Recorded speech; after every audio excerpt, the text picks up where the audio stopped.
Você sabe com precisão quando as penas devem ser somadas e quando se aplica apenas o aumento de pena? No concurso de crimes, essa distinção é decisiva e erros aqui comprometem pontuação relevante na prova. Nesse vídeo, vamos tratar de forma sistematizada conceito de concurso de crimes, sistemas de aplicação da pena, concurso material, concurso formal e crime continuado. A proposta é clareza técnica e domínio conceitual. Olá, eu sou a Joseline Vargas e esse é o canal dedicado à preparação de alto nível para as carreiras da magistratura. O concurso de crimes, disciplinado nos artigos 69 a 71 do Código Penal, é um dos temas mais recorrentes e tecnicamente exigidos em provas da magistratura. Segundo o levantamento interno do nosso corpo docente, formado por magistrados e professores com sólida atuação na carreira, mais de 68% dos candidatos erram questões sobre esse tema. A razão é clara: estudo superficial e memorização isolada, sem compreensão da lógica de aplicação da pena. Aqui, o enfoque é método, profundidade e raciocínio jurídico. Então, gente, vamos direto ao conteúdo aqui. Vou abrir o nosso material para a gente começar a tratar, então, do concurso de crimes.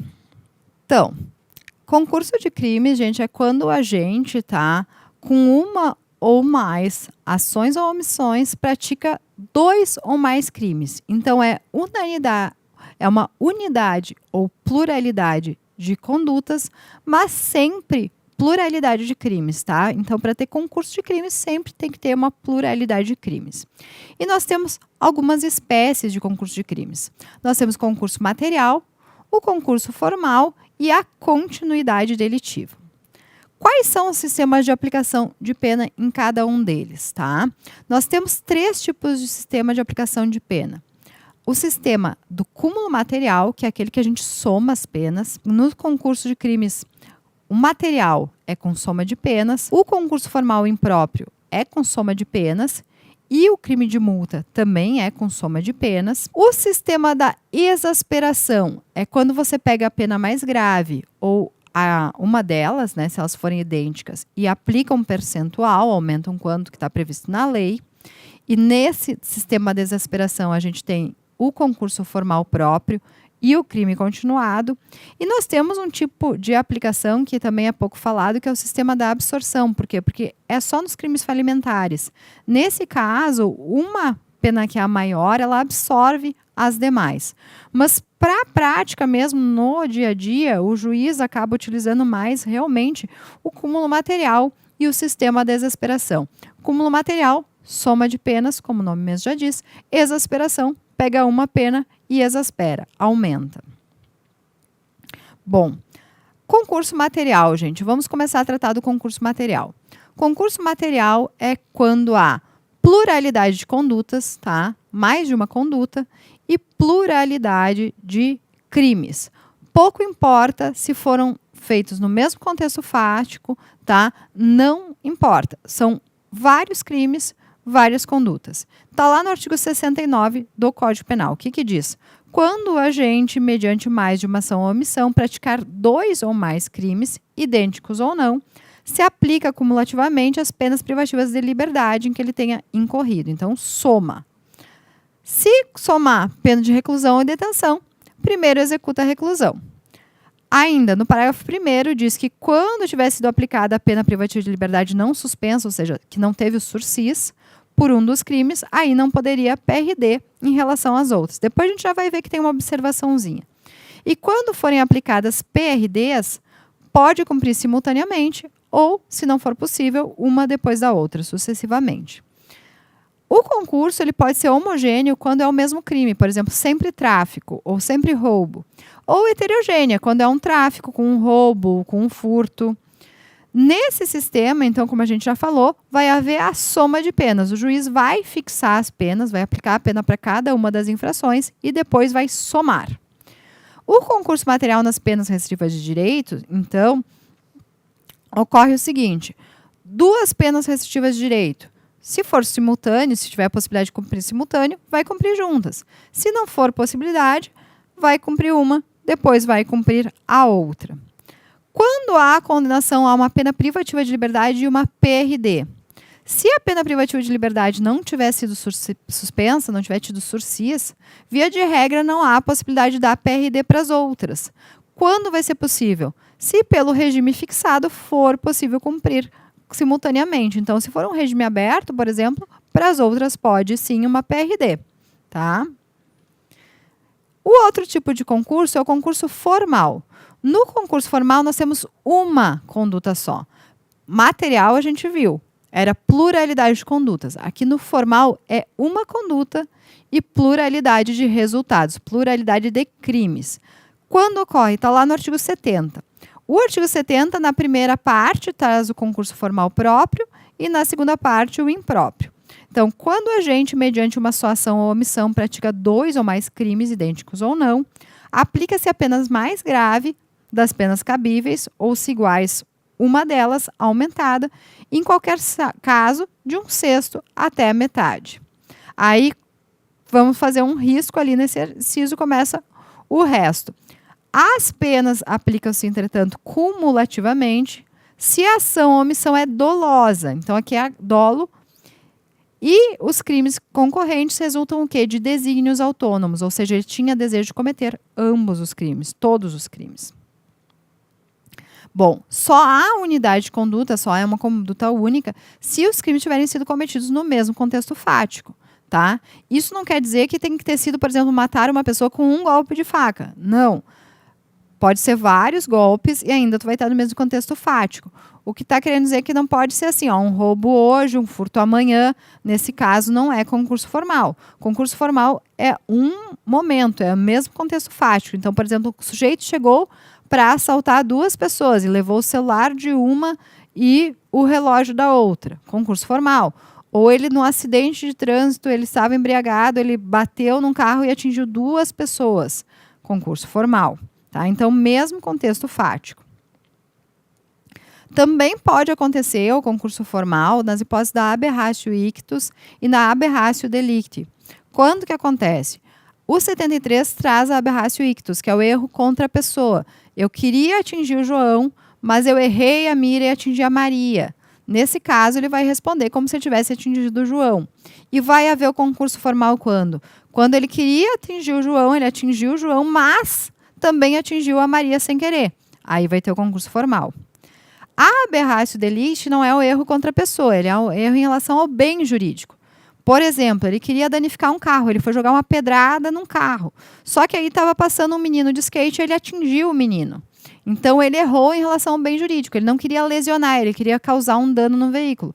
Então, ele vai responder pelo crime, né, que ele tinha ali, sobreveio um resultado diverso pretendido, o agente responde por culpa, né, se ele é previsto como crime culposo. Então, se ele queria danificar o carro, mas ele não conseguiu danificar o carro, ele acabou atingindo o menino que passou de skate, ele vai responder pela lesão corporal culposa, tá?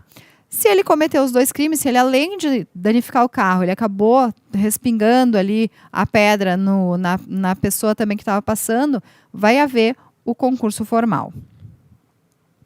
E quais são as espécies de concurso? Então, como a gente falou, concurso formal próprio e impróprio. O próprio, ele tem como característica que o primeiro ato, ele pode ser culpa ou dolo, mas o segundo, ele é sempre culpa. Tá? O segundo fato no concurso formal, ou os demais crimes do concurso formal, eles são sempre culposos, tá? Então, o cara que está dirigindo o veículo e acaba lesionando 2 pessoas, tá? Aí vai aplicar uma pena aumentada.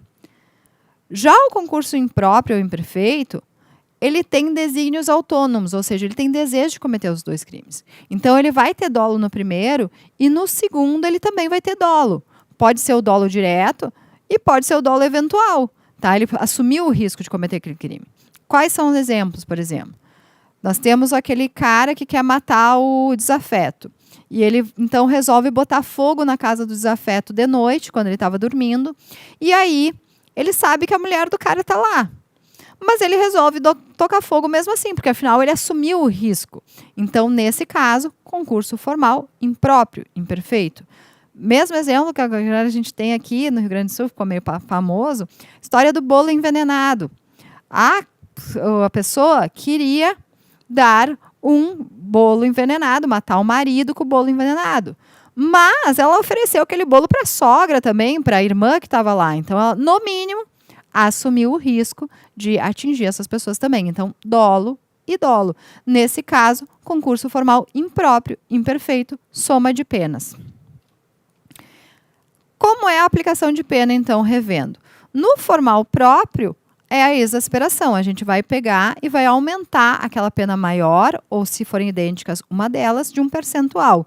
E esse percentual ele varia de 1/6 até a metade. E vai ser feito a escolha do percentual conforme o número de crimes. Tá? Tem até a tabelinha para vocês depois consultarem. Já é importante que vocês saibam que se tiver o concurso formal, mas se a soma das penas ela for mais benéfica, se o cúmulo material ele for mais benéfico para aquela pessoa que praticou o fato, vai ser aplicado o concurso material. Por quê? Porque o concurso formal ele vem para ajudar, para aplicar uma pena menor. Então, se por um acaso no concurso formal próprio a pena somada ela ainda assim for menor, é ela que deve ser aplicada. Quando é que acontece isso normalmente? Quando a gente tem uma pena muito grande e outra muito pequena. Então, por exemplo, eu tenho um homicídio que tem uma pena grande, 12 anos, por exemplo, e eu cometi uma lesão corporal junto, que foi culposa. Então, levei 12 anos no homicídio, 1 ano na lesão corporal. Se eu somar o 12 com 1, dá 13. Agora, se eu pegar o 12 e aplicar a exasperação de um delito, que seria 1/6, eu tenho 14. Então, aqui, o cúmulo material é mais benéfico. Então, aqui eu vou usar o cúmulo material mais benéfico. Tá bem? E o impróprio, como tem os desígnios autônomos, a gente vai utilizar o sistema da soma. A gente vai pegar as duas penas e a gente vai somar. Crime continuado, gente. O que é o crime continuado? Ele é uma ficção jurídica, tá? Nele nós temos uma pluralidade de condutas e uma pluralidade de crimes. Mas esses crimes eles têm uma particularidade, eles são crimes da mesma espécie e eles são cometidos nas mesmas condições. Condições de modo, tempo, lugar. E aí, por política criminal, para fins de aplicação de pena, se entende como uma continuidade, tá?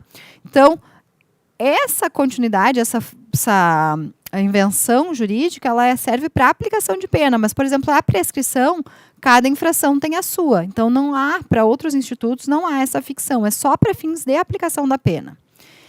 E está lá, então, no artigo 71, crime continuado. No caput, a gente tem o crime continuado genérico, que é esse que a gente está falando aqui.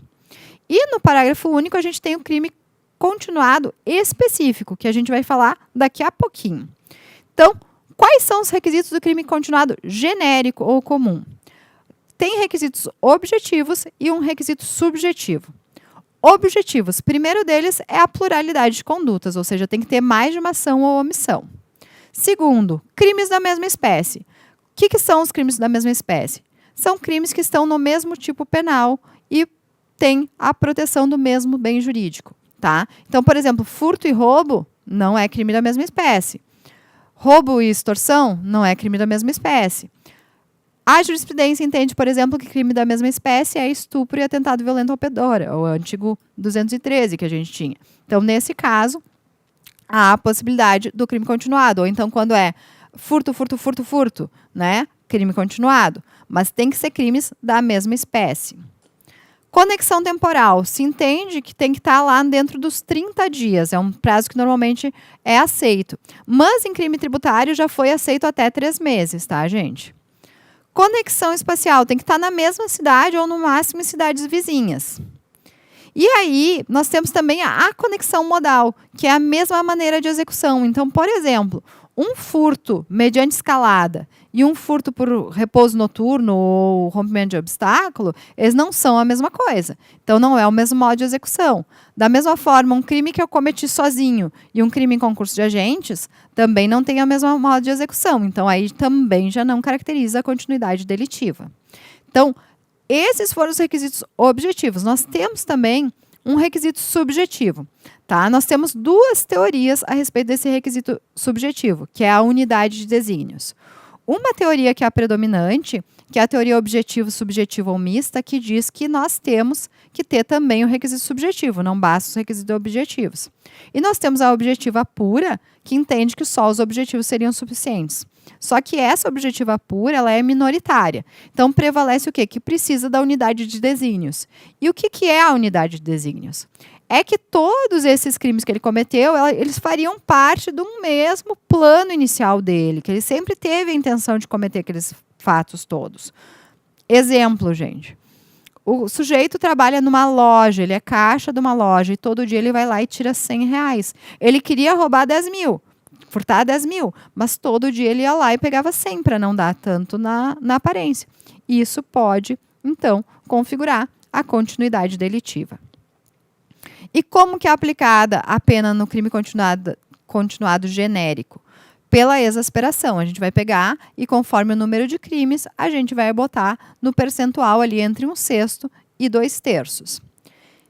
O crime continuado específico, por sua vez, que é aquele lá do parágrafo único, ele é um pouco diferente. Quais são as particularidades dele? São crimes dolosos contra vítimas diferentes, mas cometidos com violência e grave ameaça. E nesse caso, aí o juiz, além de ver o número de crimes, ele vai analisar as circunstâncias do 59 para fazer um aumento de pena que vai poder ser até o triplo. Então, o que nós temos aqui? A principal característica é que são crimes com violência ou grave ameaça para vítimas diferentes. Tá? Então, nesse caso, o aumento de pena ele pode ser maior, porque é uma situação mais gravosa, pode ser até o triplo. Um exemplo para vocês conseguirem visualizar melhor. Várias extorsões. Por exemplo, aquele sujeito que ele é profissional do golpe dos nudes, que ele passa lá fazendo o golpe dos nudes ali. Ele está cometendo várias extorsões em continuidade delitiva. Então, nesse caso, o juiz vai analisar o caso concreto, vai poder aplicar a pena para ele de uma só das infrações, da mais grave, e elevar até o triplo. É possível continuidade delitiva em crime doloso contra a vida? É, gente. Antes do 71, parágrafo único, se entendia que não, porque tinha até uma súmula do STF, a 605, que dizia que não podia nos crimes contra a vida. Mas depois do 71, parágrafo único, foi superada essa súmula. Então, pode. Quando, gente? Naquele exemplo em que há efetivamente essa unidade de desígnios. Vou dar um exemplo para vocês. O sujeito queria matar 3 desafetos, irmãos, que eram conhecidos dele. Aí ele foi no primeiro dia, ele matou o João, no dia seguinte ele encontrou o Pedro, ele matou o Pedro e no outro ele matou a Maria. Então, ele cometeu 3 homicídios em continuidade delitiva. É possível pelo 71, parágrafo único. Importante ainda a gente destacar no crime continuado, gente, a questão do conflito de leis. Se vier uma lei mais grave no curso da continuidade, é ela que vai ser aplicada, tá? Então, tanto no crime continuado quanto no crime permanente, veio uma lei mais grave e ainda está na continuidade, a lei mais grave é a que vai ser aplicada. Em relação à pena de multa, gente, o que nós temos, tá? Prevalece que no concurso de crimes a pena de multa ela deve ser somada, é aplicado o cúmulo material. Qual é a exceção? No crime continuado. No crime continuado, a doutrina majoritária entende que se aplica a pena de multa uma única vez. Cuidado que isso eu já vi cair bastante em prova, tá? Então, na multa, via de regra, soma de penas. Quando vai ter exceção? No crime continuado, que aí a gente vai poder aplicar uma única vez a pena de multa. Em relação à prescrição, gente, como é que funciona? Concurso de crime, se for concurso que tiver a aplicação da pena, um concurso material, que cada crime tem a sua pena, cada crime vai utilizar a sua pena para analisar a prescrição lá na tabela do 109. Já no crime continuado, que você pega uma pena e exaspera, ou no concurso formal próprio, que você pega uma pena e exaspera, nesse caso, você vai botar lá na tabela de 109 para ver a prescrição, a pena que foi aplicada antes da exasperação, antes do aumento, tá? Então, tem até súmula nesse sentido, a súmula 497, que diz que quando se tratar de crime continuado, a prescrição se regula pela pena imposta na sentença, não se computando o acréscimo decorrente da continuação. E o último tema que eu trago para a gente falar aqui é uma novidade, gente, que é o tema 1192 do STJ, ele é bem recente. O que diz esse tema? que o cometimento de crimes de roubo mediante uma única conduta e sem desígnios autônomos, ou seja, sem vontade de ofender vários patrimônios, ele não tem esses desígnios autônomos, ele tem unidade de desígnios, contra o patrimônio de diferentes vítimas, ainda que da mesma família, configura concurso formal de crimes. Qual era a controvérsia, né? Por que veio essa tese? Nós tínhamos uma primeira corrente que falava que era crime único, porque afinal ele tinha unidade de desígnios, ele estava no mesmo contexto fático, eram pessoas do mesmo vínculo familiar. Então, era um crime único. O sujeito foi lá, assaltou a residência de uma família, crime único. Já a segunda corrente entendia que era concurso formal próprio, concurso formal de crimes. Por quê? Porque cada patrimônio violado era de uma pessoa, então teria bens jurídicos diferentes, ele teria vários crimes.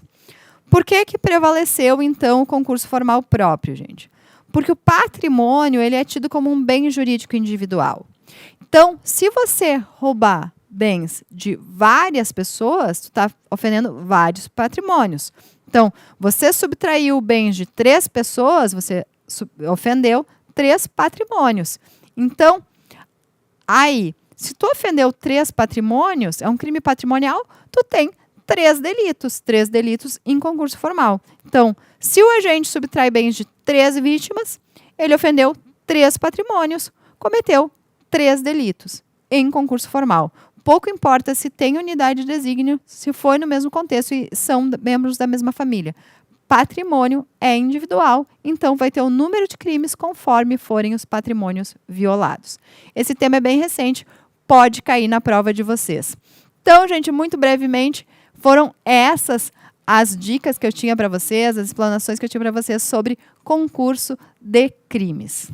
Nesse vídeo, consolidamos os principais aspectos do concurso de crimes com foco nos pontos que efetivamente geram cobrança em prova e exigem domínio técnico. Esse é o padrão de abordagem que adotamos na trilha da magistratura.